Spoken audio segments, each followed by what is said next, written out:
Jail जाने से बचने के लिए पिछले 4 सालों से लंदन में स्वनिर्वासन के बाद आम चुनावों के लिए वापस अपनी सरजमी पर आ चुके 3 बार पाकिस्तान के वजीर आजम रह चुके नवाज शरीफ के वतन वापस लौटने के बाद से ही पड़ोसी मुल्क की फिजाओं में गर्माहट महसूस की जा रही है। वहीं इसी बीच पाकिस्तान के पूर्व प्रधानमंत्री नवाज शरीफ ने एक बड़ा बयान दिया है, जिसके बाद से इसने पाकिस्तान ही नहीं बल्कि भारत को भी चौंका दिया है। हाल ही में नवाज ने भारत संग बेहतर रिश्तों की बात करते हुए कारगिल की जंग को लेकर एक बड़ा कबूलनामा कर लिया है। दरअसल नवाज ने कहा कि उन्हें सन 1999 में सत्ता से इसलिए बाहर फेंक दिया गया क्योंकि उन्होंने तत्कालीन सेना प्रमुख जनरल परवेज मुशर्रफ के कारगिल प्लान का समर्थन नहीं किया था। नवाज ने पहली बार कबूल किया कि उन्हें मुशर्रफ के कारगिल में खतरनाक प्लान के बारे में मालूम था।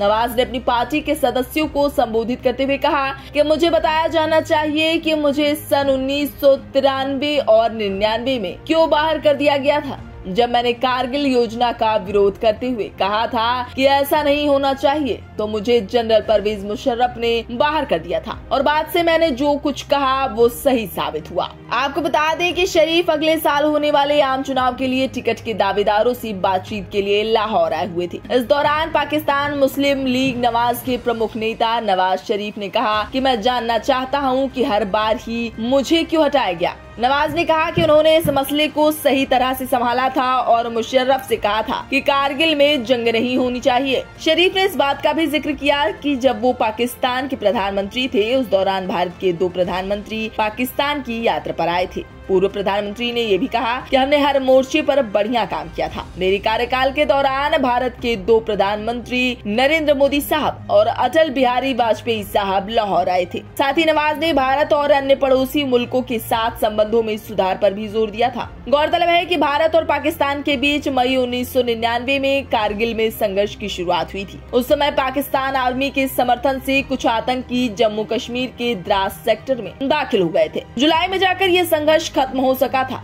कारगिल में हुए संघर्ष को मुशर्रफ के दिमाग की उपज माना गया था। ऐसा कहा जाता है कि कारगिल में कब्जे की प्लानिंग सन 1990 के दशक की शुरुआत में कम से कम 2 बार पाकिस्तानी प्रधानमंत्रियों के सामने पेश की गई थी। साल 1999 में आखिरकार इसे अंजाम दे दिया गया था और उस समय नवाज ही पीएम थे। कारगिल की जंग मई 1999 में तब हुई थी जब उसी साल भारत के तत्कालीन पीएम अटल बिहारी वाजपेयी नई दिल्ली से लाहौर तक गए थे। वो एक बस सेवा लॉन्च करने के तहत लाहौर गए थे। वाजपेयी के कदम को दोनों देशों के बीच अभूतपूर्व शांति का संकेत माना गया था। पाकिस्तान द्वारा भारतीय क्षेत्र में आतंकवादियों की घुसपैठ कराने की लगातार कोशिशें रिश्तों में खटास का कारण बनी हुई हैं। 26/11 के मुंबई हमलों ने भारतीयों में भी कभी ना खत्म होने वाला आक्रोश और दर्द छोड़ दिया।